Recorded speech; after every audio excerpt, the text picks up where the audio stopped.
Assalamualaikum warahmatullahi wabarakatuh. Salam dan bahagia. Sahabat seru dimanapun berada, berjumpa lagi dengan saya Adnin Chandra Setiawan, Kepala SD Negeri Beru, Kecamatan Sarirejo, Kabupaten Lamongan, dalam acara Cemara, Cerita Bersama Orang Tua. Kali ini Pak Chandra akan melanjutkan cerita dari buku parenting milik Dr. Aisyah Dahlan. Maukah jadi orang tua bahagia? Belajar yuk. Kali ini saya akan membacakan topik otak manusia. Sahabat seru, jika kita bicara tentang otak manusia, Allah menciptakan otak manusia, ada otak besar dan ada otak kecil. Kemudian dia terbagi menjadi dua, ada belahan kanan dan ada belahan kiri. Nah, di dalamnya itu ada yang dinamakan neuron. Jumlahnya sekitar 100 miliar neuron. Satu neuron itu kerjanya seperti kerja satu komputer yang canggih di zamannya. Maka di otak kita itu seakan-akan ada 100 miliar komputer canggih.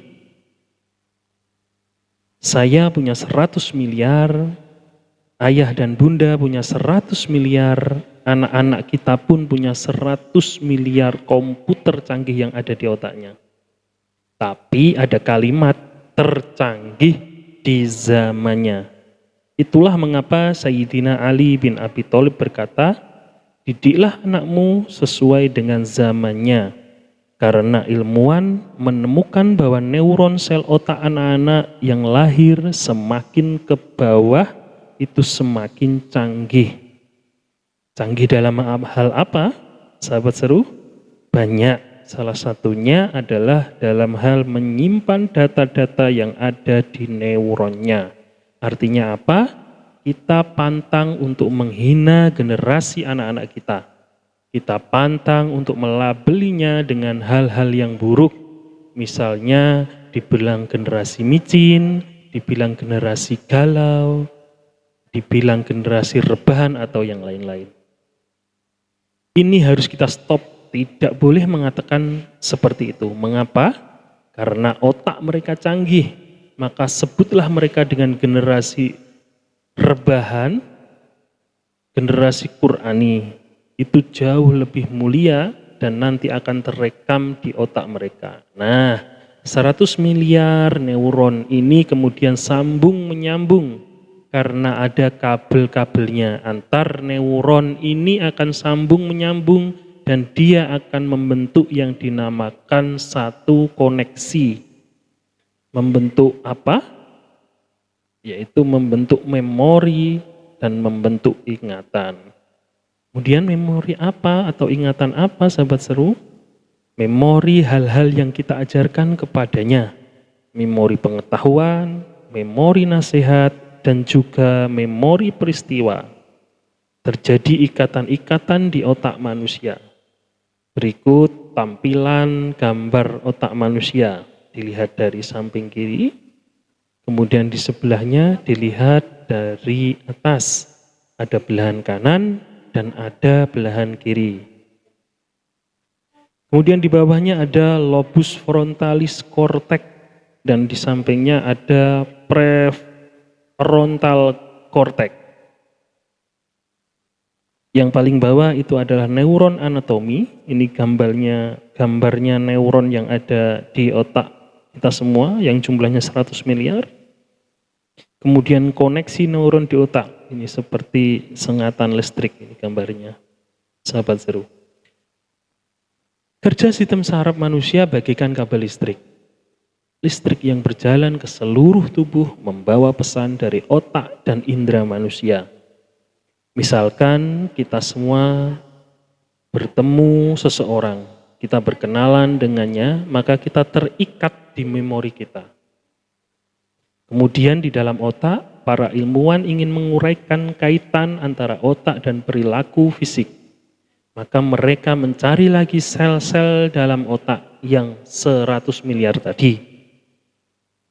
Lalu mereka menemukan sejenis neuron dalam otak yang secara teoritis dapat dikatakan sebagai penyebab utama mengapa seseorang bisa belajar dengan mengamati orang lain. Jadi, kita bisa belajar dengan mengamati seseorang. Misalkan kita belajar memasak dari ibu kita mengamati cara memasak ibu kita, maka itu akan masuk di otak dan akan membentuk sambungan. Nah, mereka menyebut jenis sel ini sebagai mirror neuron atau neuron cermin.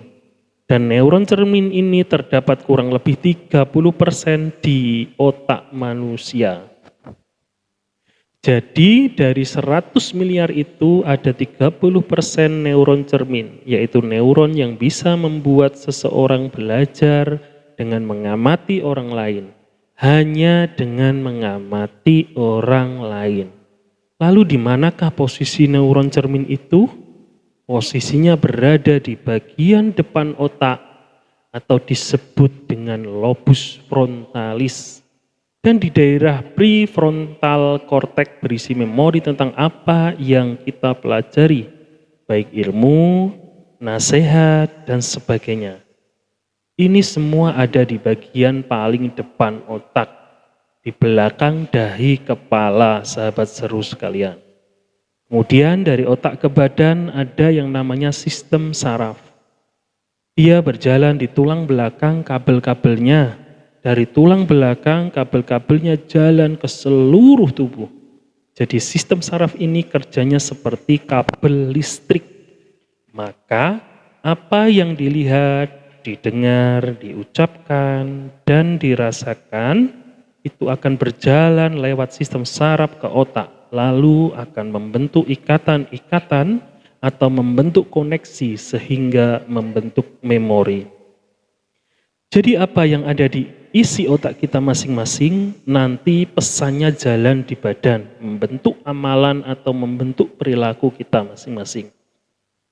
Apa yang dilihat, didengar, dirasakan, dikecap, dihirup, diraba, itu akan jalan membentuk perilaku kita masing-masing. Itulah mengapa kita perlu mengisi otak kita juga dengan apa, sahabat seru? Dengan pelajaran-pelajaran, arahan-arahan, nasihat-nasihat, dan lainnya.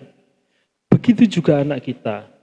Mereka melihat apa yang dilakukan oleh orang tuanya, sehingga terekam apa yang didengar, apa yang dilihat di dalam otaknya. Bahkan, sejak dalam rahim seorang ibu, otak janin itu sebetulnya sudah mulai merekam.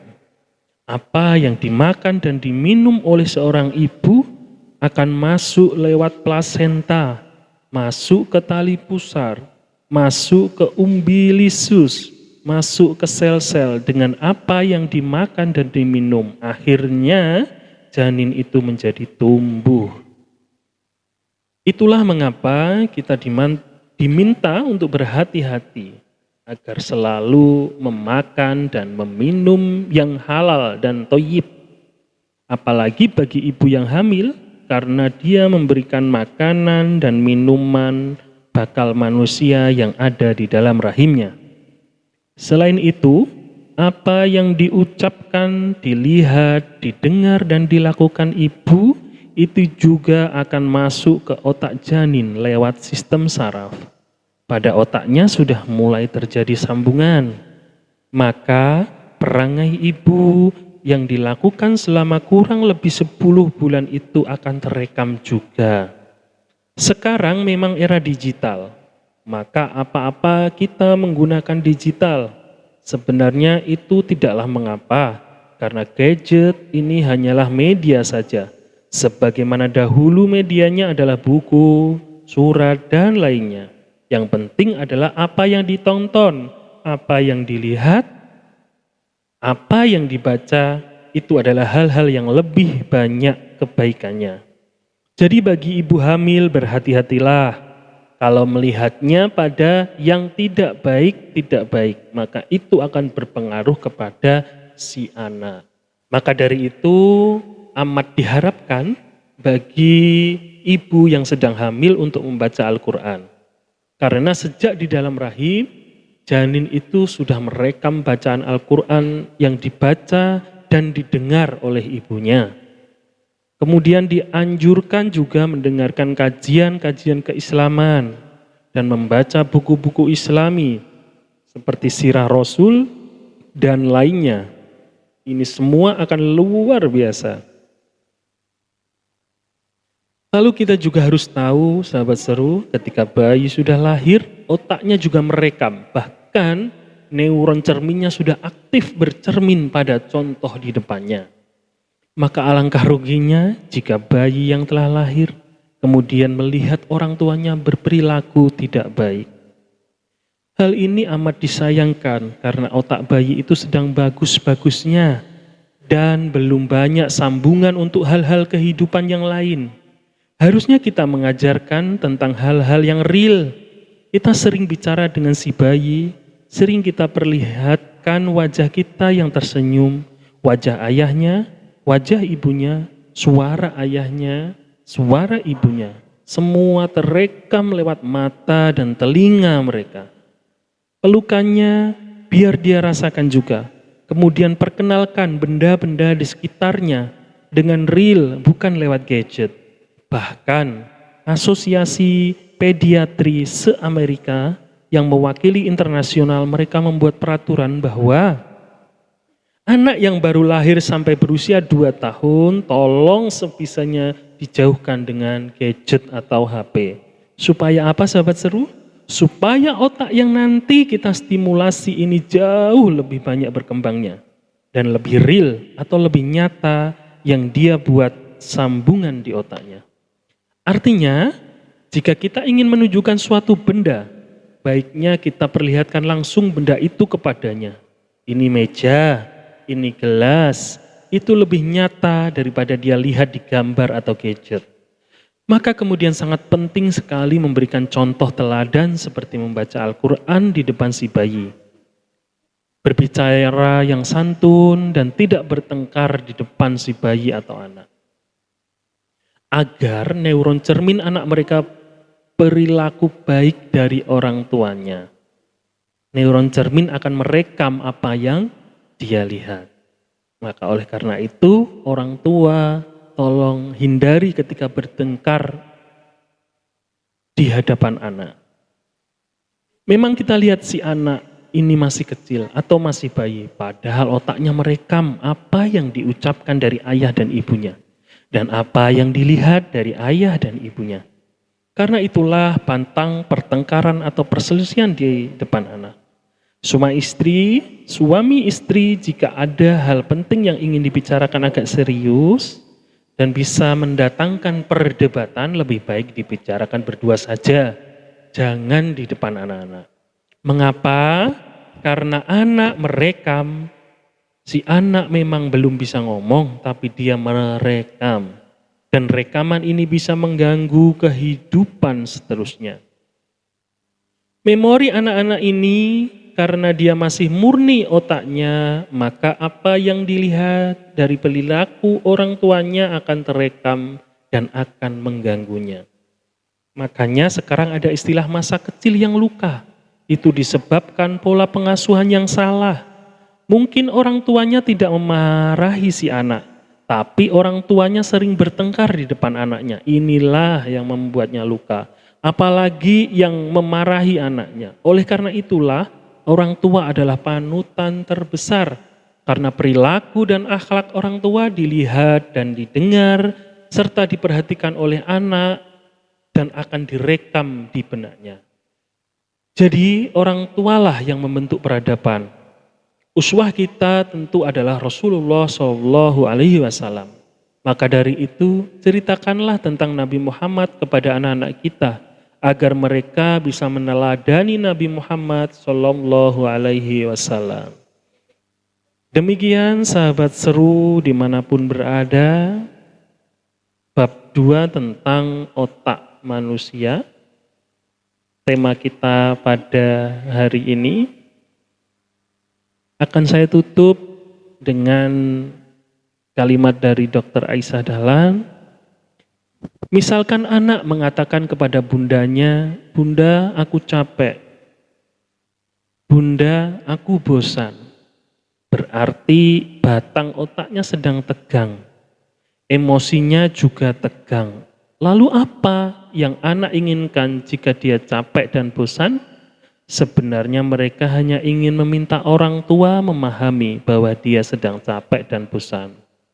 Iya, Bunda juga tahu kamu bosan ya nak. Jadilah orang tua yang seperti itu. Memahami apa yang diinginkan oleh anak. Demikian pertemuan kita pada hari ini, sahabat seru semuanya. Semoga bisa memahami dan mulai merubah sikap kita terhadap anak-anak kita dan orang-orang tercinta yang ada di sekitar kita. Terima kasih, salam dan bahagia. Wassalamualaikum warahmatullahi wabarakatuh.